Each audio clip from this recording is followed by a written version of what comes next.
Warning! This panel contains tantalizing images of delicious food, delectable descriptions of said cuisine, irresistible, incredible recipes that are easy to follow, and enticing records of exciting edibles. Panel attendee viewer discretion is advised. We hope you've eaten before this panel. Spiraken Review Podcast presents... Hello everyone and welcome to a very special panel brought to you by AnimeNext. Hope you're enjoying this virtual convention and it's been a lot of fun. I know it's a weird year where we don't have any physical contact, but I think this is the next best thing. And I haven't missed AnimeNext since, well, that's not true. I missed in 2014, but I've been doing this for a long time. Anyway, hope you enjoy the panel. Now that that's out of the way, let me introduce myself. My name is Zan and I am your panelist for this cool panel. I'm also the main podcaster for www.spiraken.com, the Spiraken Review Podcast, where every episode we talk about one or two geeky topics and tell you the pros and cons about it.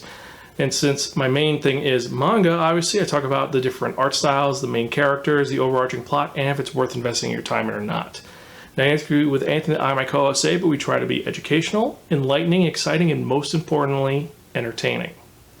So, I've been reviewing manga for a long time, since 2008, and I've also been talking at AnimeNext since 2011, and I love talking about manga because there's so many cool things about it. It's not just the generic storybook of, oh, it's a shonen series where it's just guy gets powers, fights a bad guy, loses, and wash, rinse, repeat. No.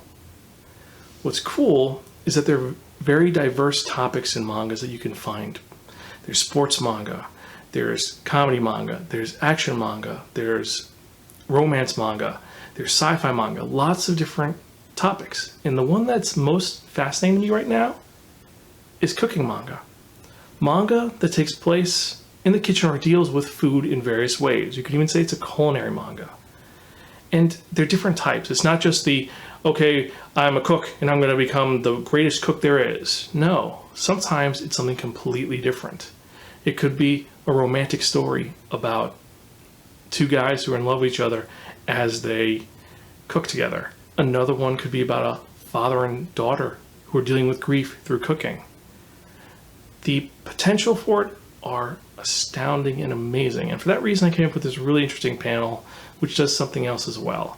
So let me welcome you to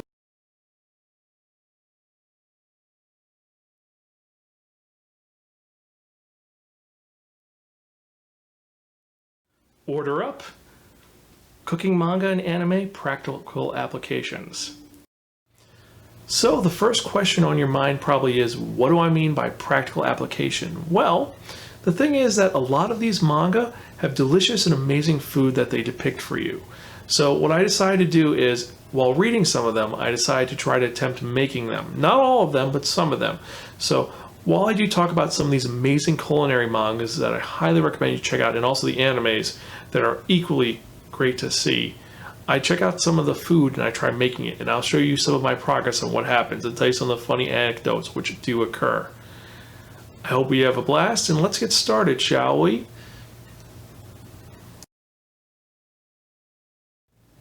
So we're going to start off with a manga and anime series that focuses on a staple of many people's diets in a food that can be made hundreds of different ways, and they are shown in glory in these anime and manga series. And what is this series I'm talking about? Well, I'm talking about Yakitati Japan, which is the story of Azuma, the boy with the hands of the sun, where if he puts his hands in yeast, it rises quickly, and he becomes an obsessive and great bread maker. At first he does it in order to make a bread that his grandpa will like, but eventually he decides that he is going to make the Japan, the bread that is specifically made for Japan. Note that even though there's melon bread and milk bread and curry bread and hundreds of other breads in Japan, he wants the one that's just known as the Japan. And he experiments in lots of different ways, and he tries his best to do this, to make the Japan. And he finds all these different types of bread that he thinks are his original Japan. Like, for example, he makes one, the French Japan, which is his number 24, that's a baguette. He makes a baguette. He does change it up by putting goat butter in it, but still, it's a baguette. Another one he makes is essentially a panini. Another one is a 200 folded croissant. So it is the thinnest croissant ever, but it is amazing and tastes delicious. So he's an amazing bread chef, but like most shonen main characters, he is a complete and utter imbecile.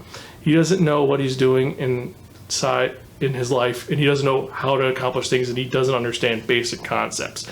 It's kind of a wonder how he exists in the real world, but it's a great series that focuses on this. And the best part about this isn't just the fact that Azuma, him and his enthusiasm, it's his shonen power creep of him trying to rise to the top of the bread world, and then when he falls down, he has to learn a new technique, and he gets stronger and stronger, and it keeps going. It's not just that, but it's the reactions of characters when they try the bread. It's not the, this is good. No.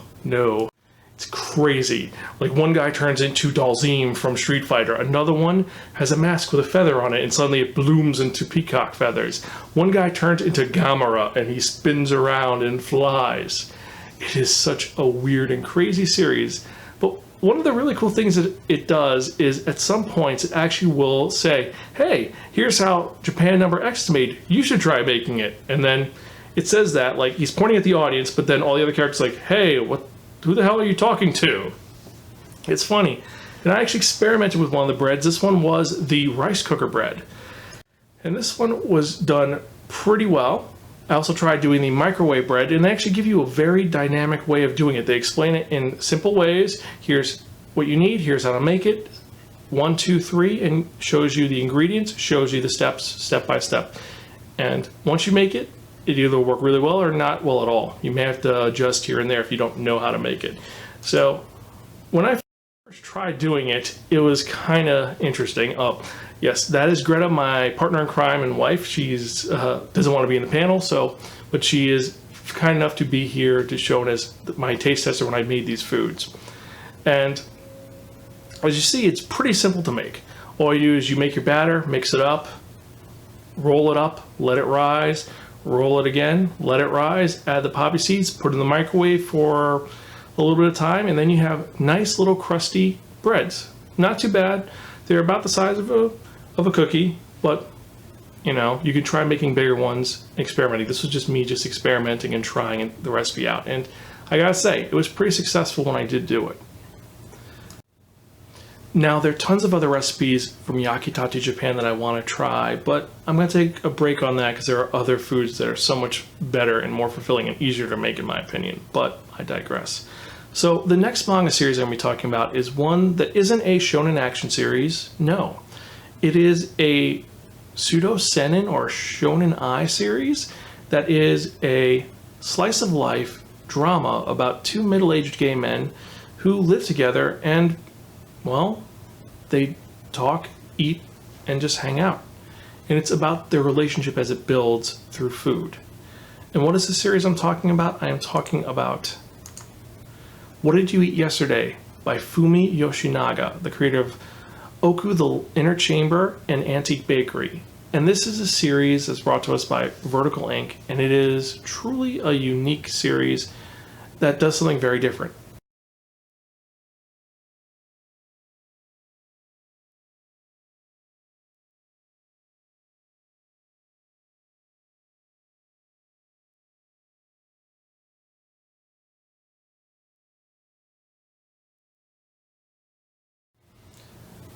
And this is a manga which is pretty interesting in the concept itself. It's about two guys, Kenji and Shiro, middle-aged couple who love each other, and it's their day-by-day lives. It's just a typical slice of life series.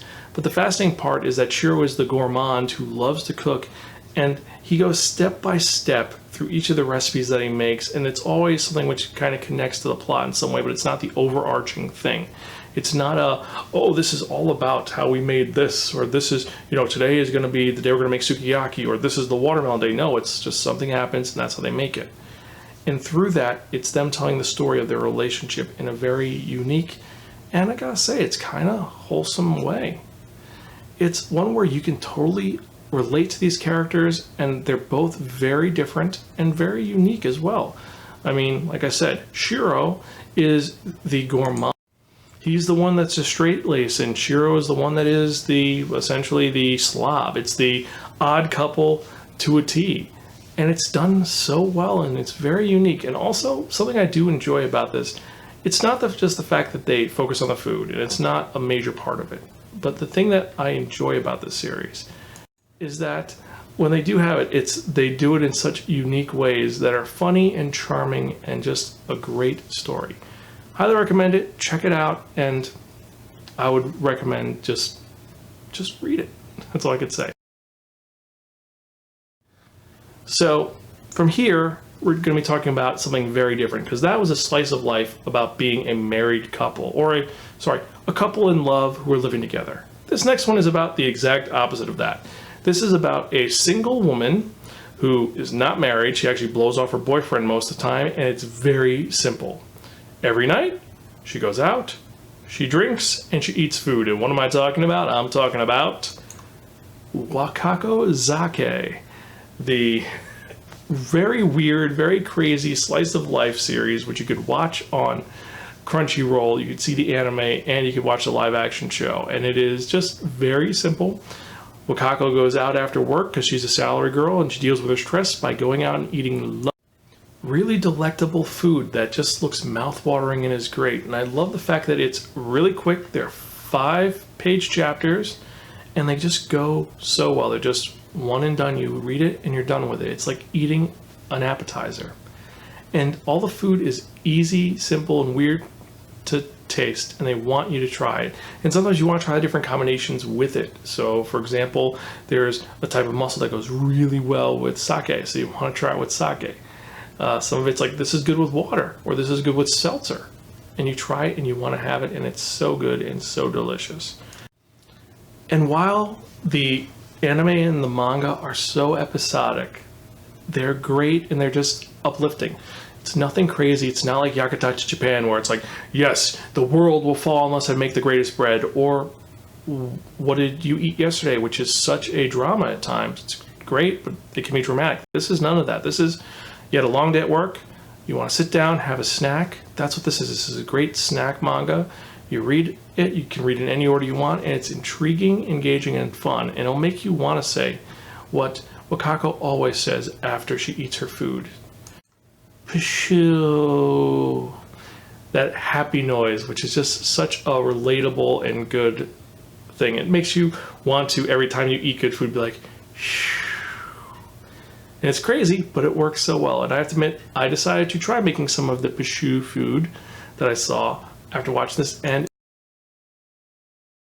interesting results. First thing I did was I made karaage chicken, which, as you could see, was very well done. It's pretty quick. You just need potato starch. You need to soak it in a very interesting mixture, and then you fry it for a while, then you double fry it, and it comes out delectable. Also, something else I saw from this, which I added and that was great, is the cucumbers with salt on it. Adds a nice little crunch to it, a little bit of a pickly flavor, but it matches the taste of it amazing. Also, a great pairing would be, well, if you can't have alcohol, probably a nice cider. If you can have alcohol, a nice beer is good with this, because it's fried and works so well.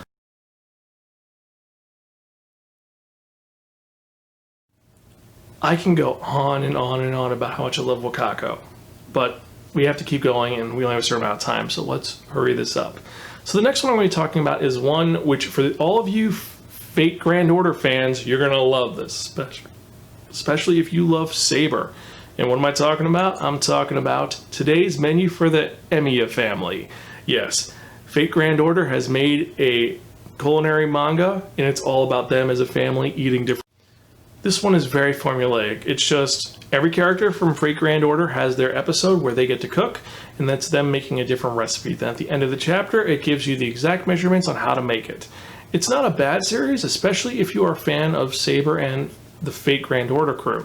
If you're not, it's still cool because you have a lot of varying recipes. A lot of sukiyaki, a lot of nabe, and a lot of other food. It's okay. I gotta admit, it's not one of my favorite series, but it's a good one, and it's a lot of fun to check out, especially seeing the characters who are always so serious in their fight in the holy wars, doing just this super mundane thing of, we're gonna have lunch today. So from this very silly and weird story about the Fate Grand Order characters eating lunch today, we're going to go a little more dramatic, and one which is near and dear to my heart, and one that I really enjoy talking about. And what am I talking about? Sweetness and Lightning by Godi Amagakura. And this is a series which is bittersweet, happy, sad, and has some great recipes and a little bit of a funny story behind it. So, the whole premise of this is that our main character, Sumugi Inazuki, and her dad, Kohei, are dealing with the loss of her mother. And Dad is not a great cook. He pretty much goes to the store, buys stuff you can make in the microwave, and that's it. Until one day he runs into one of his students at a matsuri, and she ends up saying, "I'll teach you to cook." And thus begins a friendship and a potential romance, maybe, who knows. But it's Sumugi and Kohei learning how to cook and them dealing with this in great ways. And there are so many fun little recipes that you learn, and they're all kid-friendly and very easy to make. And as you can see, they go over everything, and it is dealing with the fact that Sumugi is growing up, and it's her dealing with this loss through food. It's not her just obsessed with the food, but it's them transitioning and learning to become better people. And it's a great story and a great read. And as you can see, the recipe is pretty thorough and in-depth. The only thing, though, is that if you aren't paying attention and you just take a picture like this picture where the bottom is missing, you won't notice that there's a conversion guide at the bottom. I didn't know that picture. Well, I had to use Google to kind of figure out what the conversion charts are, because at the bottom it says, here are the conversion charts. So I didn't have that. But these donuts, even though that they came out very square, were really good and really delicious. It's a fun little mix and a fun little story where you do a lot of different experimentation with the recipe. Another one I made was omu rice, which is rice with an egg on top, and Greta loved this one. I didn't do anything cool with it, like putting a cool image. I tried to, but I should really be pointing that way because the image is that way. Sorry, guys. It's kind of weird because my screen's over there, but anyway, yeah, so. Now, from Sweetness and Lightning, we're going to a series which does something very different.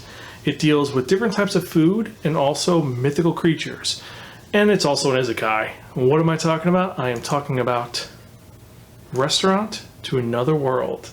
And this is a series which you can watch online. You can read it on Crunchyroll, and they have the actual light novels available. And it is a very simple premise. There's a magical door that appears once every 7 days in a mystical world.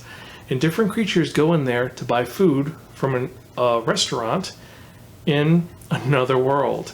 And it's all the different characters dealing with different types of food and them interacting with it in unique and different ways. And they're all types of magical, mystical creatures that you'd expect to see in an izakaya world that frequent this restaurant once a week. You have dwarves, elves, goblins, you have vampires, lizard men, sirens, you have knights, and people who are like yojimbos, like samurai guys. All these different people try to be there that day because they're addicted to it, because they pay their amount of money and they love it. Now, the reason why the restaurant exists, well, it's kind of weird because this restaurant is in our world. But once a week, on Saturday, the secret door opens up and it goes into the other world. Also, the biggest clientele, we cannot forget, the Red Queen, the Red Dragon, protects the place, so you gotta be good. But there are a diverse number of characters in this. And the one thing which is cool about them is they all fight over who has the best food. Like this guy right here, he's obsessed with fried shrimp. He loves it, especially because when you dip it in the white sauce that is known as tartar sauce, it is delectable. And he loves it and tries to make it the greatest thing ever. And how he finds it is amazing. It's so weird and crazy because it deals with Mothmen and a battle. It's so weird and crazy. But he's not the only character there. Each one has their own story which deals with this. And some of them are really great. Some are heartbreaking. There's one guy, this guy Alphonse, who's known as Curry Rice, who's obsessed with curry, but he was stranded on an island for 20 years. And the only thing he had was money and the door to the restaurant to the other world. And he kept trying to go there, trying to eat there. He didn't think to escape through the door. No, he would just go through to get his food. That was it. And he lived through it. And each character has their story, and each one exudes their reason why they think their food is the best, and leads to some of the most comical moments out there. And I can't forget our pseudo main character besides the master of the house. We don't really know his name, the master chef. There's Aletta, who is a demon girl who stumbles upon the restaurant to another world by accident and ends up becoming the first waitress to the restaurant. And she has a blast working there, and she actually ends up being our point of view character, dealing with all the various insane customers, as well as trying all the delicious food, which is the true star of the show because there's so many different types. And like I said, every single character has their favorite types, and there are some great arguments and some great story built around the different types of food. And if you read the light novel, right here, it actually goes further into it so much more, and there are so many recurring characters that do different things. There's one family that shows up in the light novel that does, well, they keep showing up, and each member of the family has their own favorite thing, from ham cutlet to birthday cake to hot dogs and hamburgers. It goes all over the place. And this series is so delectable and fun, I had to make something cool from it. So after watching the anime, which you can watch on Crunchyroll, I found something that was really delectable and fun to make that two really drunk dwarves liked. What am I talking about? Talking about fried seafood. Fried calamari, fried shrimp, and a couple other things. Make it, cover with panko, and it came out delectable. It was so fun. And watching it with that, I was like, I want to eat some more. And also trying the fried tripe. I want to get some tartar sauce and some of the free bread. Yes, the free bread and the broth. Oh god, I'm talking like that weirdo. Anyway, so let's get on with it, shall we? And this isn't the only isekai, by the way. There are some other isekais coming up. About is one which is world-renowned for various reasons. For its long-running series, for the fact that it sold millions of copies worldwide, and for the fact that it never is going to be finished because due to a strike, they're no longer continue publishing it. So it's known for several reasons. And the name of this amazing series, which deals with food in a very meticulous and precise way, is Oishimbo. And it is a series which boils down to a dispute between a father and a son. And to be more specific, the whole premise of this is that it is the 100th anniversary of the Tozai News, and they want to do something amazing for their anniversary. So they're going to come up with the ultimate menu.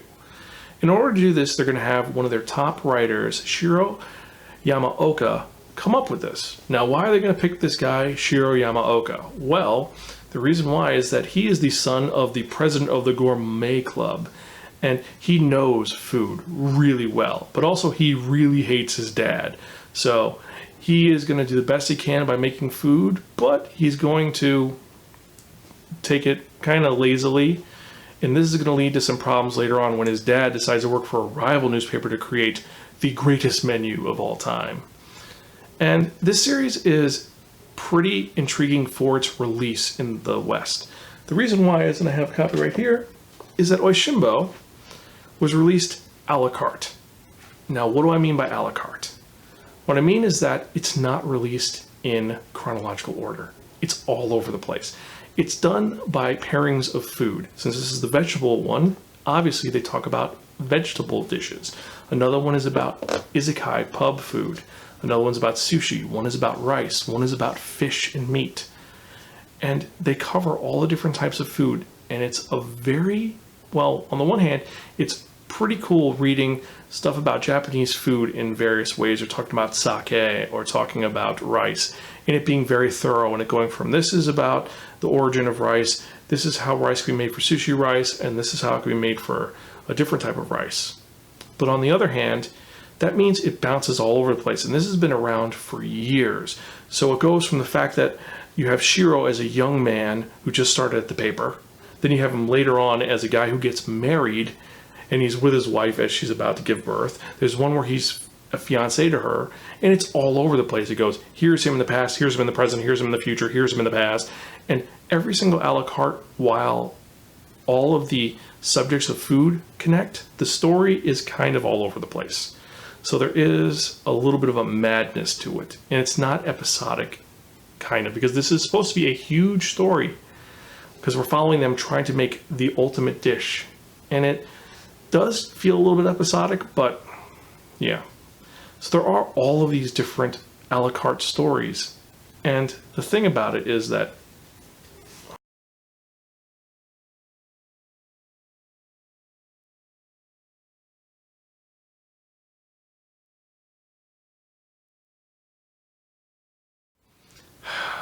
this leads to something which is maddening and also fascinating about the series. The series is chock full of lots of facts about food that you'd never expect. For example, the panel right here deals with champagne, and they go into the insane concept about champagne, about the fact that it's only made in Champagne, France. Anything that says champagne that isn't from France is sparkling wine. And it goes into the whole history of that. It also goes into the fact that sake, you have to have a specific type of sake. You cannot have just the store-bought sake, the real sake, the Japanese sake. You have to get in a really creepy store where it's wrapped in paper. And that's how you have to get it because of the enzymes within it. And while it is fascinating and intriguing and engaging to see all of these really cool facts, it is super dry. And it is just... there are some times when it just seems like a super info dump. And a good example of this is the final chapters of the Ghost in the Shell manga, or the first series, where literally it's just 5 essays by Masamune Shirow of him ranting about technology. It's that level of detail. While truly fascinating, it is one which is kind of off the walls insane.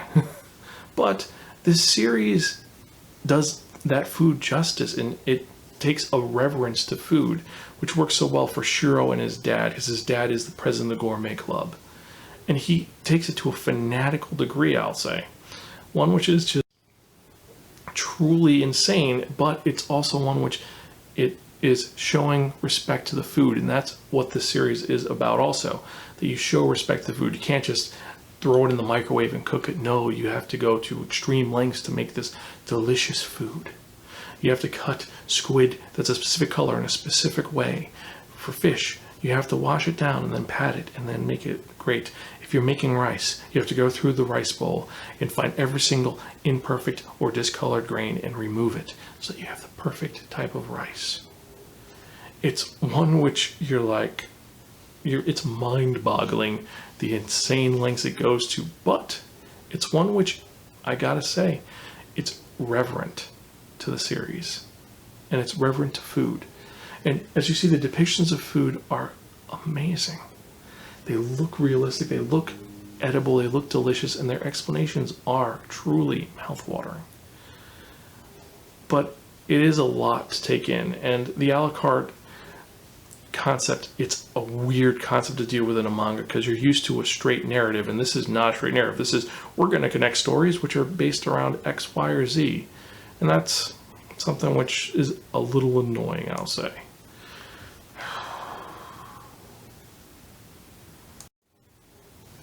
But overall, I've got to say this is one which, it's a very mature series.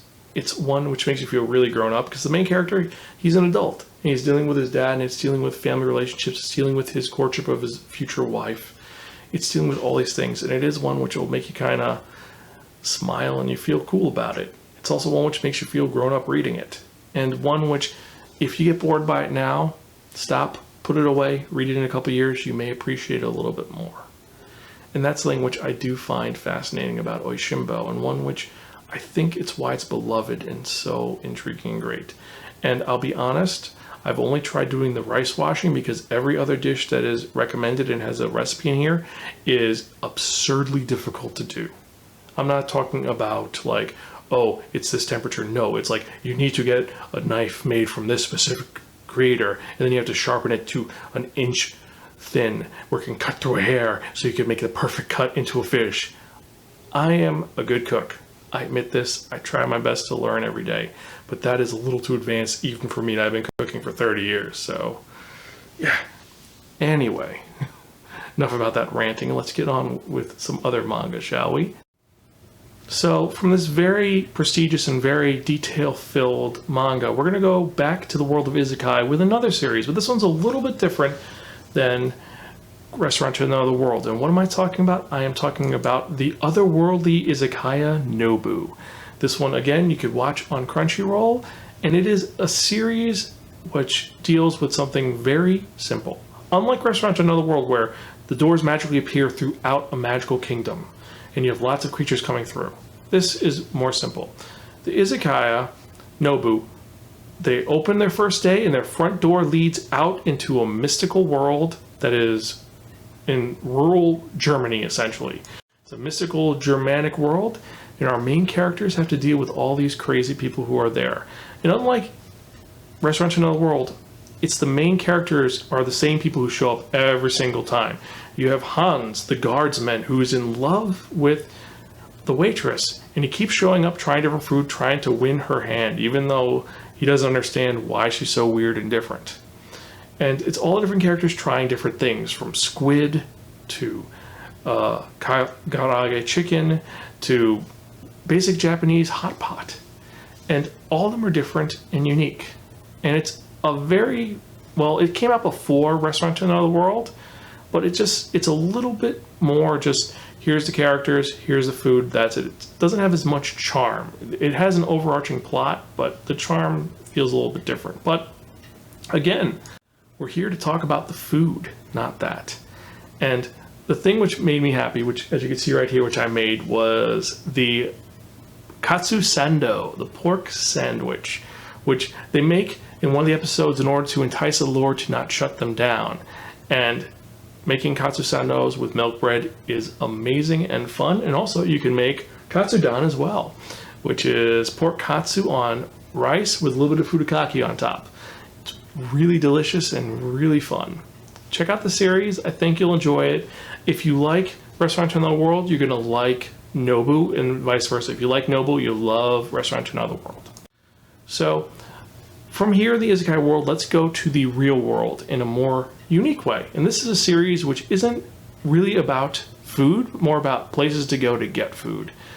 And I'm talking about not love, but delicious food makes me so happy by Fumi Yoshinaga. Again, she is back. And this is about her trying to find the best place to eat food. And this is an autobiographical story she made where she just talks about her trying to get food. And one of the fun aspects of this manga is how Fumi draws herself. At times she'll draw herself as a statuesque beauty, and other times essentially a very angry old lady, as you see, with the headband, and she's like, I want to eat some Korean food right now. I'm so hungry.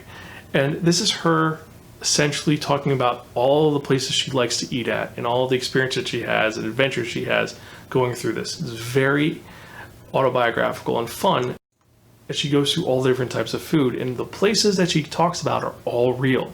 Like this dim sum place is a real place you can go to in Japan. I don't know if it's still open anymore. Might be. But she explains why it's a great place, why you go there. So it's this flavor, which is why it's good. It's this scent. It's this portion of the food. It's pretty in-depth for what you go to see in a manga, because usually the manga is like, oh, here's a location in the back of the novel. Go here. Might be good, might be bad. I don't know. We're going to have to wait and see. This one, it's from a place of love. And you can see that she enjoys to eat, and she shows why she likes these specific locations. And they're all different types of food, and the food looks delicious, and it looks not photorealistic, but she took her time, like going to the restaurant, looking at how the dish was presented, how it was plated, and she drew it to make a realistic looking dish. And I gotta say, it's very heartwarming and cool. And it shows why Fumi Yoshinaga is such a good mangaka, because she gets in depth in this. I think she made this before.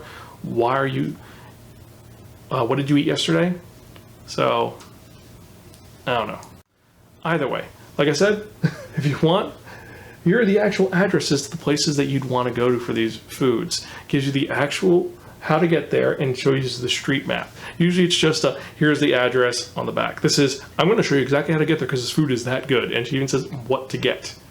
So definitely, this is a good one, especially if you are a gourmand.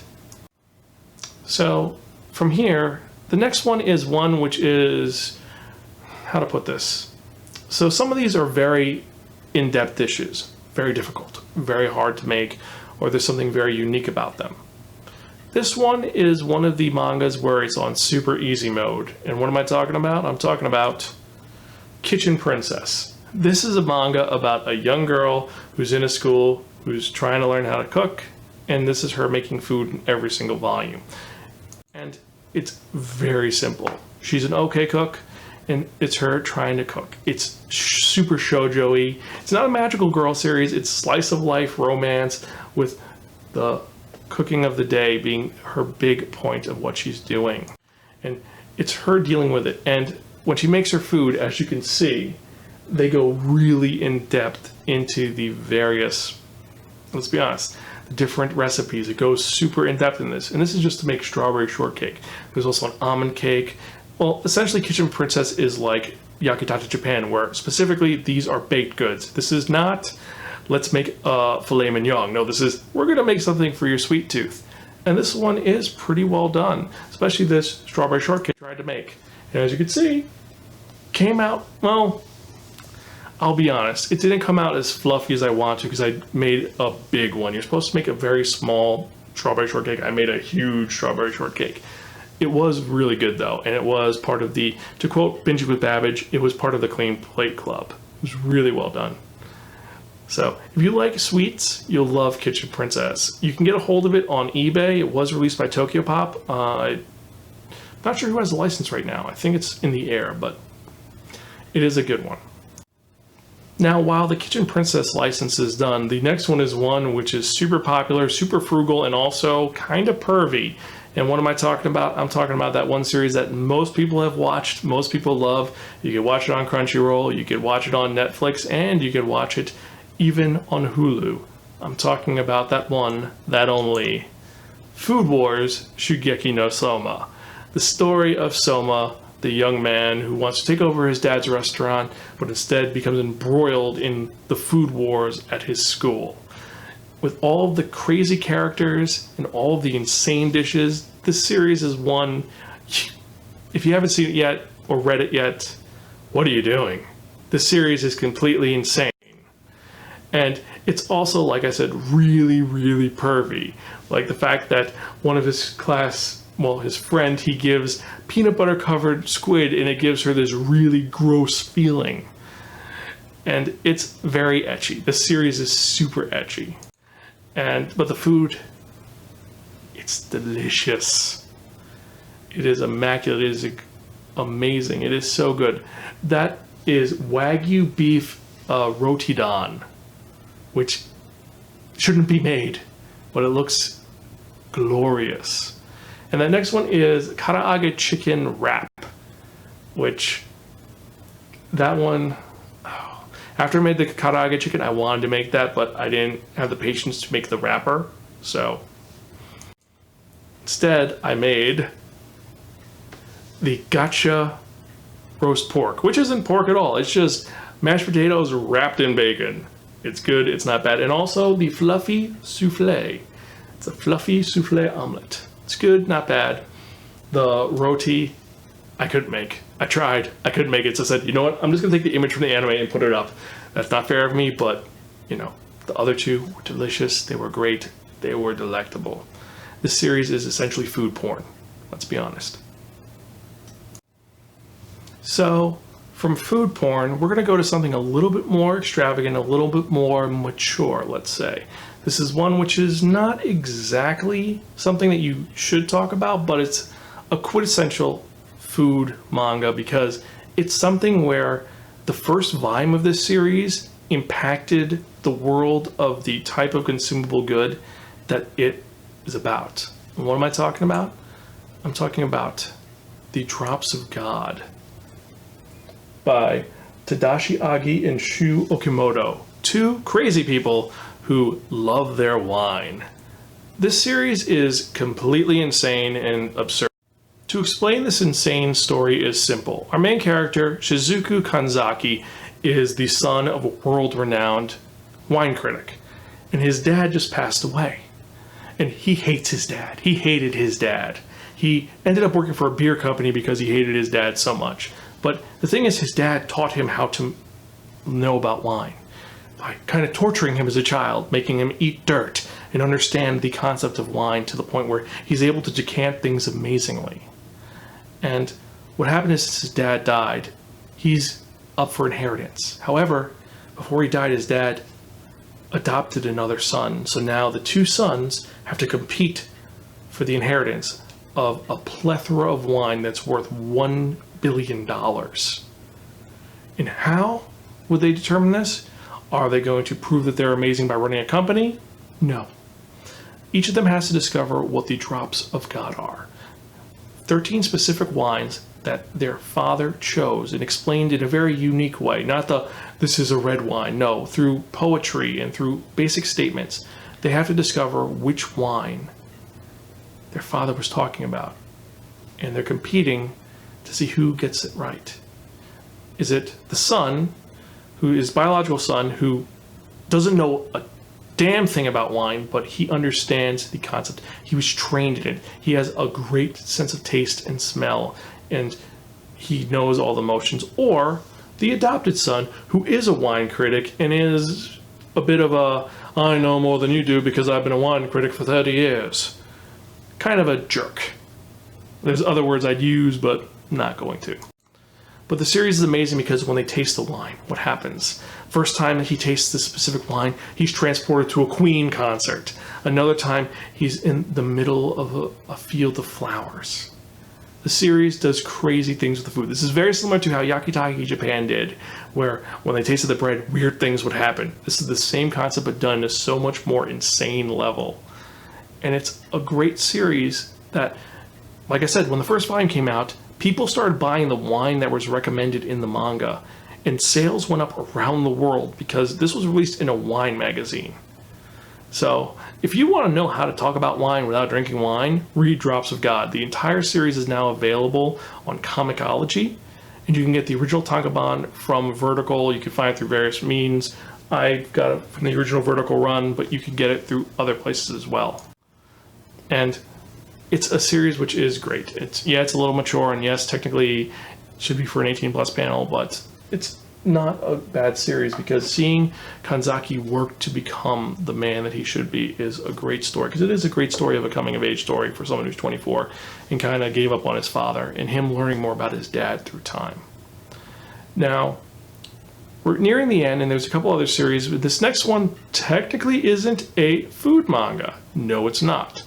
This one I'm putting in this panel for one reason and one reason only, and that's because there is a food associated with this main character. And what am I talking about?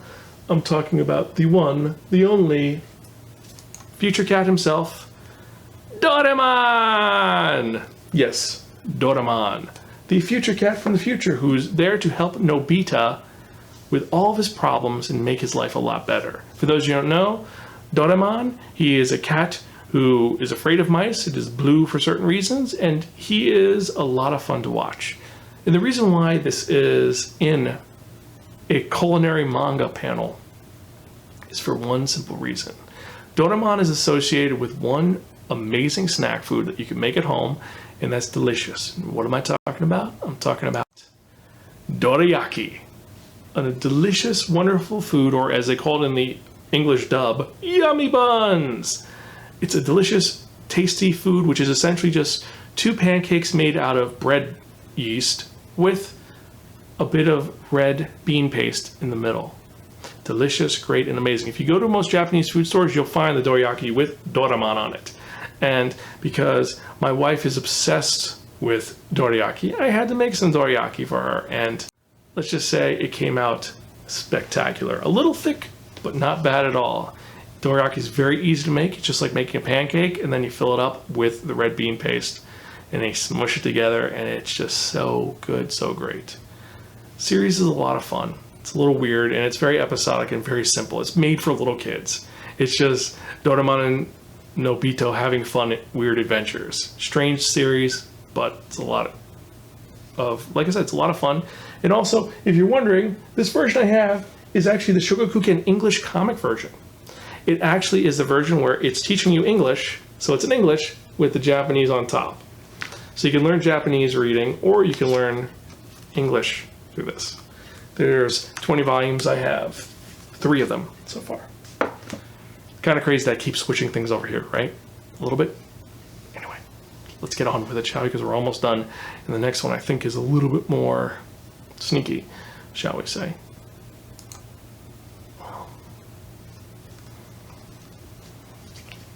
I'll edit this fucking out. Where the fuck is the mouse? There.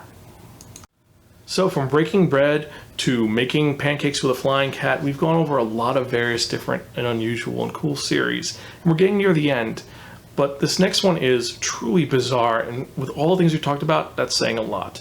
Next one we're talking about is Dungeon Meshi, or Delicious in Dungeon. This is a series which deals with a very simple premise. Our main characters are a bunch of dungeon crawlers who've lost one of their party members to a dragon. And they're gonna go fight the dragon, and they have 3 months to get down there to save their party member, but they don't bring any food with them. So what are they gonna do? Well, they're gonna eat all the monsters in the dungeon, trying to make them as delicious and as wonderful as they can. And I know that sounds horrific, but that's what this series is about. It's about eating various monsters. And the crazy part is they actually give you recipes that are weird and crazy. They give you the actual how many people it serves, they give you the calorie content, and how many of each of the items that you can potentially get to make these weird, strange things. I mean, the fact that they have a man-eating plant tart and a jack-o'-lantern potage is crazy. And the worst thing is that we can't even make it. The food is impossible to make because of, where are you going to find a man-eating plant? Where are you going to find a mandrake or a cockerel? Or there's one where they're eating goblin. I mean, where are you going to find a goblin? Well, unless if you're crazy, you'll find a goblin, but it's kind of difficult and weird to make. But the food looks delicious and it's very enticing. I will admit, though, I did try making the roast basilisk using just substitutions. I substituted the basilisk for chicken. I substituted the herbs for various spices and basic stuffing because, well, that's how you do it. The bread, though, I admit the bread, that recipe is spot on. That's how you make bread. There's no ifs, ands, or buts. This is a very strange series with a lot of weirdness. It's kind of a weird, not food porn, but it's like, hey, I'm going to kill that monster and then I'm going to eat it type thing. It's very like roadkill-y and just, why would you eat that? I mean, I don't want to eat a lech, or I don't want to eat magic jewelry that's actually bugs because I want to, or I want to crack open the magic armor because apparently it's like a mollusk. It's kind of disturbing, but hey, if you want to try making absurd, strange things, this manga is for you. It is actually kind of clever in what they do, though. We'll admit that. You have some great characters in it. It's got some great storylines. So we're coming to the end of the panel. We have one manga left, and this one is very different from all the other ones because it's not dealing with a food critic. It's not dealing with a magical world. It's not dealing with a writer who just wants to talk about her favorite foods. It's not dealing with a couple who has their problems and they deal with it with food. No, this one deals with a dad who wants to make sure that his family's taken care of. And we're talking about Cooking Papa. And this one is a very, well, it's a very unusual and strange manga that deals with a guy who is, like I said, trying to take care of his family. Kazumi Araiwa is a salaryman. Well, actually, he's like a manager in a big company, and it's his job to take care of his crew. He works very hard to make sure that his company is functioning very well and they're financially secure, while maintaining a great business ethic and making sure his employees are working their best. He's kind of a hard ass, and his secretary really likes him, but he's married with a son, and he's a very good man. And every day he comes to work with an amazing, delectable bento filled with food. And his boss keeps showing up to steal his food. He's like, your wife cooks really well, I think. He's like, yeah, she does. But when he gets home, you find out the actual truth. The fact is that he's been pretending at work that he doesn't know how to cook because he's afraid that if they found that he can cook, they're gonna make fun of him because he is a cooking papa. He's a man who not only provides, he's an alpha male who's able to cook and support for his family because his wife cannot cook. So he works hard to bring home money for them as well as make delectable, delicious, amazing meals. Things which are just truly exquisite. We're talking about sushi, we're talking about roast chicken, we're talking about dim sum, we're talking about seafood, whole meals that will help you lose weight. He is a nutritional expert and he loves cooking and he works very hard at it, but he tries to hide the fact that he knows how to cook through insane methods where no one can know it's me. But eventually his secretary does find out that he is a cook, and she's kind of hints that she knows, and she's playing off that, oh, I know, and no one else is going to find out, and it leads to a lot of weird situations. But no matter what, Ariwa loves his wife, loves his family, and he takes care of them. And he goes through very particular ways to make his food. And he actually teaches you how to make the food in a very precise way that works really well.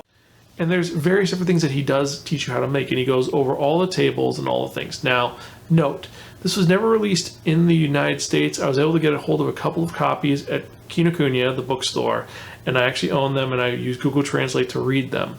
And they're really well done, even though the recipes are kind of janky with Google Translate, but it is a very easy to explain and easy to understand and follow recipe book for each chapter, which goes over all these different types of food. And this is a very long running series. I think there's 150 volumes of this, and several live action series and an anime series with, I think, 3 seasons. I'm not entirely sure, but it is a great, it's a good feel-good story, because Ariwa is this big burly guy, but then he has to hide the fact that he makes ice cream for his coworkers. He makes them rum raisin ice cream and he brings it into work, and they're really cool. And this is one where it's super easy to make the food, not as easy as Sweetness and Lightning with the recipe, but it's pretty practical, fun to understand. And the one that I found the most intriguing is this one right here, the baked apples. And it's a really sweet apple that's made for you when you want to feel really good and really relaxed. There's some other ones which were including the chawamushi, which that's a very, well, hearty meal. It's very filling. But both these are very easy to make and very fun. Now, unfortunately, I didn't take any pictures of my chawamushi, but I did take pictures of the sweet apple. As you can see, pretty easy to make. Just cut an apple in half, core it. Then you take a little bit of sugar, pour it at the bottom. You're going to fill it with some butter, and then you're going to put either grape juice, or you could put a little bit of scotch in there. You put it in the oven at 400 degrees. You let it cook for about an hour, and then it comes nice and soft and delicious. And here's a crazy part. Each of the apples, that I tried 5 different apples, each one has a different flavor and style depending on how they are. They're not the same at all. Each one tastes differently. One tastes like an apple pie. Another one tastes like applesauce. Another one tastes like mead. It's the craziest thing. But they're all delicious and great. Also, when you bake it, the alcohol does burn out and it cooks into it. And it is a great food to eat when you're not feeling well. And as you can see, Greta loved it. She had a blast eating it. And this is one of the ones which is just, it's a fun, easy series, and it's really enjoyable, and I highly recommend it. I recommend all the series that we talked about. Even the Emiya family, which that one I'm not super jazzed about. I've never been too much of a fan of Fate Grand Order, but I do enjoy it. But anyway, so I guess that's it for this panel. I hope you guys had fun. I had a blast doing this. And I hope you check out the manga that I talked about, or in the anime series, because they're all amazing and great. And they're all innovative and very different. I will say, it was fun doing it, and I'll definitely do it again. Hope to see you guys at AnimeNext 2021. And more importantly than that, if you want to do something pretty cool, check out my other panel that I'm having later, From Inside the Pantry, Horror and Anime Manga, where I talk about monsters that try to eat you. And I'm not talking about Attack on Titan Titans. There are other monsters that are more screwed up and scary that will try to eat you. Also, remember, follow me on Twitter, like me on Instagram, and like me on Facebook. It'd be pretty cool. And if you want some good manga recommendations or anime recommendations, check out my website, www.spiraken.com. And you can email me personally at Zan, that's X-A-N, at Spiraken.com, S-P-I-R-A-K-N.